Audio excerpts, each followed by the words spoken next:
পূর্ব শত্রুতার জেরে জামালপুরের দেওয়ানগঞ্জ উপজেলার চর আমখাওয়া ইউনিয়নের বাউলপাড়া গ্রামে ৯৭ শতক জমির মাসকলাই ক্ষেতে বিষ প্রয়োগ করে ফসল নষ্ট করার অভিযোগ উঠেছে। একই গ্রামের মোহাম্মদ জুয়েল মিয়া, রাজু, সাদা, মধু, ছুটন, বিপ্লবসহ বেশ কয়েকজনের বিরুদ্ধে এই অভিযোগ আনা হয়েছে। বিষ প্রয়োগের ফলে মাসকলাই গাছগুলো হলুদ হয়ে গেছে এবং সম্পূর্ণ নষ্ট হয়ে গেছে। বিষাক্ত হয়ে যাওয়া হলুদ ক্ষেতের দিকে তাকিয়ে ভুক্তভোগী পরিবারের নারী পুরুষরা চোখের পানি ধরে রাখতে পারছেন না। ওষুধ বিচার চাই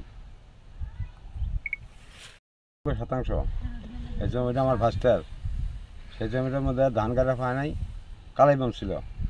সে কালাইটা অন্তত না হলেও ১ লাখ টাকার মতন হবো বিক্রি করলে।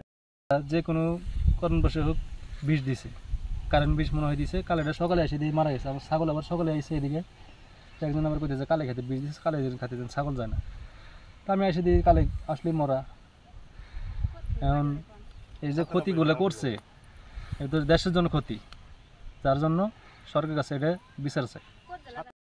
এখানে কালাই বুনছে, এই কালের খেতে মূলত ১ লাখের উপরে, প্রায় ১ লাখের উপরে টাকা আয় হইতো। এই টাকাটা ওরা করে দিছে, নষ্ট করে দিছে। এখন আপনাদের কাছে বিচার চাই, যাতে ন্যায্য বিচার হয়, ভালো একটা বিচার হয়, যাতে পরবর্তীতে এরা আর কোনো মানুষের, নিরীহ মানুষের ক্ষেত এইভাবে পুড়ে না দিতে পারে। আমি এই জমিটা কিনছি অনেক কষ্ট করে। আজকে এই জমিতে আমরা অনেক কষ্ট করে ফসল ফলাইতে পারি নাই, কালাই বুনি থুছি।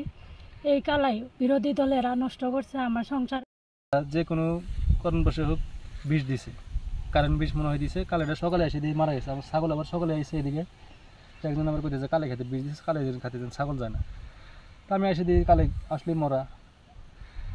এখন এই যে ক্ষতিগুলো করছে এটা তো দেশের জন্য ক্ষতি, যার জন্য সরকারের কাছে এটা বিচার চাই। গ্রাম আমার বাউলপাড়া, ইউনিয়ন চর আমখাওয়া। আমি কৃষক লোক। এই আমার এই ক্ষেতে আমি এই যে কালাই বুনছি, আমি ধান গাড়ির পাই নাই। আমার খরানি বর্ষর গেছে, আমি ধান কাটতে পারি নাই। আমার এই ক্ষেতে কালাই বুনছি।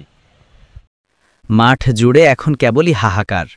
এ যেন দিনের আলোতেই নেমে এসেছে ঘোর অন্ধকার। জমি দখলকে কেন্দ্র করে প্রতিহিংসার বশবর্তী হয়ে প্রতিপক্ষরা রাতের অন্ধকারে বিষ প্রয়োগ করে প্রায় ৯৭ শতক জমির মাসকলাই ফসল সম্পূর্ণ ধ্বংস করে দিয়েছে।